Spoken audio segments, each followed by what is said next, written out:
और वो गाड़ी आकर मेरे घर रुकती थी। पूरा मेला लगता था, तमाशा होता था। मेरी मम्मी से वो पूछते थे पापा कहाँ है। कई बार पापा घर में होते थे, लेकिन फिर भी मेरी मम्मी झूठ बोलती थी, क्योंकि उन्हें डर था कहीं पापा को वो पकड़ के ना ले जाए। और इस अपमान से उबरने के लिए मेरे पेरेंट्स ने एक तरकीब निकाली। उन्होंने रिश्तेदारों से उधार ले लिया। मौसी, मामा, बुआ जो भी थे, थोड़ा थोड़ा करके उधार लिया गया और उस पैसे को दे दिया गया, बैंक का लोन चुका दिया गया। बैंक की गाड़ियां तो आना बंद हो गई, लेकिन रिश्तेदार उनका आना जाना बढ़ गया। ऐसा होता है। और जब हम लोग किसी पार्टी शादी में जाते थे तो मुझे याद है कि कई बार हमसे ये बोला जाता था कि मम्मी को बोल देना पैसे दे दे, पापा को बोल देना पैसे दे दे। मेरी मम्मी एक प्राइवेट स्कूल में टीचर थी, स्कूल में पढ़ाती थी। सारी टीचर्स छुट्टी होने के बाद घर जाती थी, सिवाय मेरी मम्मी के। वो स्कूल में रुकती थी, टीचर्स चले जाते थे, वो स्कूल में रुक के कोचिंग पढ़ाया करती थी। इसके बाद वो घर आती थी। मम्मी के घर आने के पहले 25-30 बच्चे घर आ चुके होते थे और वो जैसे ही बैग रखती थी, बिना खाना खाए, बिना पानी पिए, वो उन बच्चों को पढ़ाना शुरू कर देती थी। उनका लंच होता था 7 बजे, उनकी सुबह होती थी 3 बजे। 3 बजे वो उठ के मेरे घर में खाना बनता था, और जब कुकर में खाना बनता था, आसपास मेरे अंकल जो थे उनके यहाँ आवाजें जाती थी, कुकर की सीटी बजती थी और उनको लगता था कि सुबह हो गई। सुबह 3 बजे से वो शुरू होती थी और रात में 8-9 बजे के पहले उन्हें टाइम नहीं मिलता था। बहुत काम करती थी। और कहते हैं कि दुनिया में सबसे बड़ा योद्धा अगर कोई है तो वो माँ है। यस और नो? एक बार हम लोग अपनी मम्मी के लिए जरूर ताली बजाएं।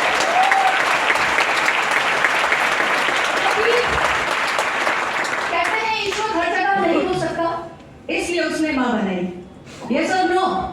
शिवाजी को शिवाजी बनाने में सबसे बड़ा रोल अगर किसी का है तो जीजाबाई का है, क्योंकि उन्होंने अपने बच्चे के लिए कभी भी नरमी नहीं रखती। उन्होंने कभी अपने बच्चे शिवाजी पर दया नहीं करी। उन्हें बहुत सख्त ट्रेनिंग से गुजारा, जो एक आम माँ, जैसा कि सर बताते 25 साल की उम्र तक बच्चे को खाना पीना तक दिया जाता है, लेकिन शिवाजी के साथ ऐसा नहीं रहा। शिवाजी के साथ ऐसा नहीं रहा, इसीलिए वो भारत के एक ऐसे सम्राट बने जिनके नाम की कहानियां सुनकर ही आपके रक्त का संचार बढ़ जाता है और हृदय की गति बढ़ जाती है। यस और नो? यस। सो फ्रेंड्स, ऐसा ही कुछ चल रहा था मेरे घर में भी। मम्मी बहुत संघर्ष कर रही थी, पापा के बिजनेस एक के बाद एक सुपर फ्लॉप हो रहे थे और मुझे लग रहा था जल्दी से बड़े हो जाएं, कुछ काम करें ताकि घर वालों को सपोर्ट कर सकें। उस समय मम्मी के जो बच्चे आते थे घर पे, मैंने उनको पढ़ाना शुरू किया, ट्यूशन पढ़ाना शुरू किया। ट्यूशन पढ़ाते पढ़ाते उनके गार्जियंस ने बोला कि आपकी लड़की अच्छा पढ़ाती है, अगर आप नहीं आ पाते, लड़की पढ़ाती है तो भी ठीक है। और मैंने वहां से अपनी जर्नी शुरू करी। मुझे बहुत साल तक ये पता ही नहीं चला कि मुझे बनना क्या है। मुझे ये पता था कि पैसे कमाने हैं।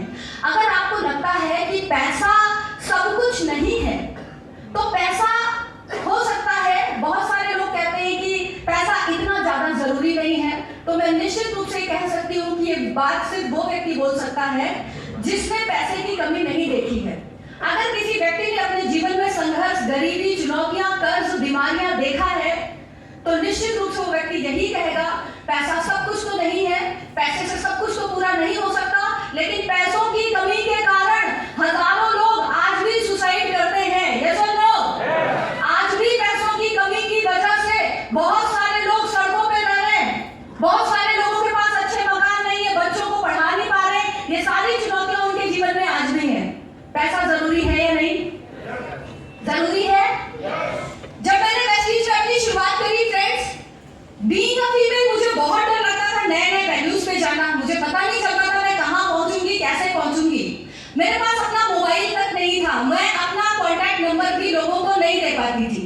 मुझे मोबाइल नंबर या तो पापा का देना होता था या तो बड़े भाई का देना होता था। मेरा अपना कोई पर्सनल कॉन्टैक्ट नंबर नहीं था और कई बार वो लोग बताते भी नहीं थे, तो मेरा कम्युनिकेशन तक नहीं हो पाता था लोगों के साथ। मैं एड्रेस पे पहुंच नहीं पाती थी, भूल जाती थी एड्रेस कहाँ है। डबल स्टोरी मकान देखती थी तो मुझे बहुत डर लगता था कि ऊपर जाएंगे, सीढ़ियां होंगी, लॉक ना हो जाऊं, बंद ना हो जाऊं, तो डबल स्टोरी मकान में जाती नहीं थी। जब मैं किसी के घर जाती थी लैंड लेने के लिए, तो मैं उसको बोलती थी कि अभी मेरे भैया यहाँ पे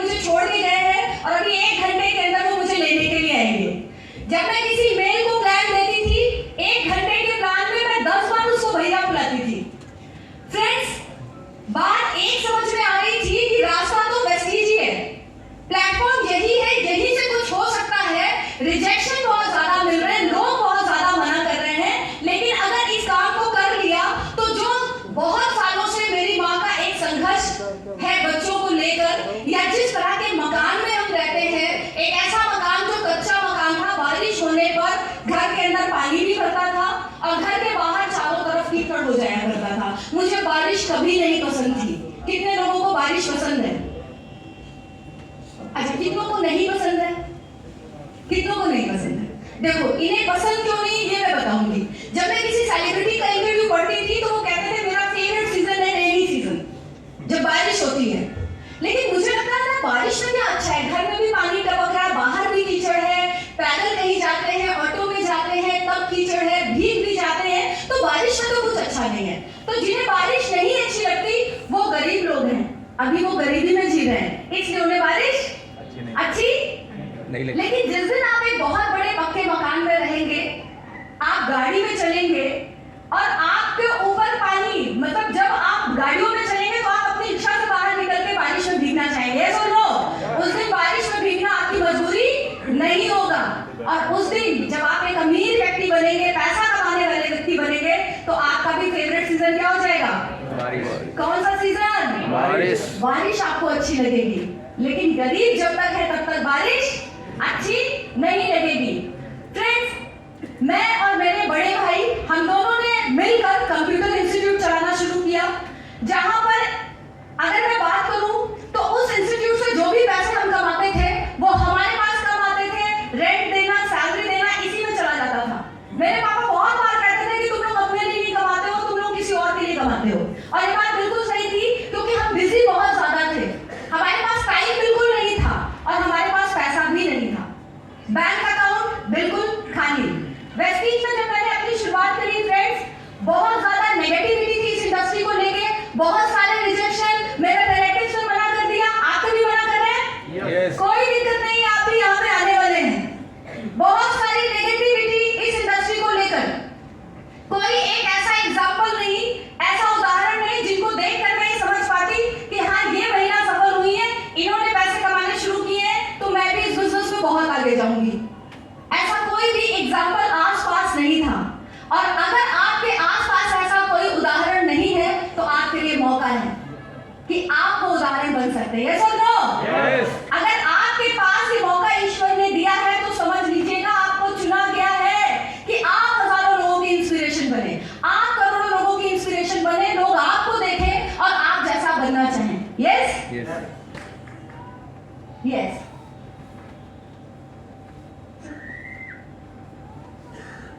वो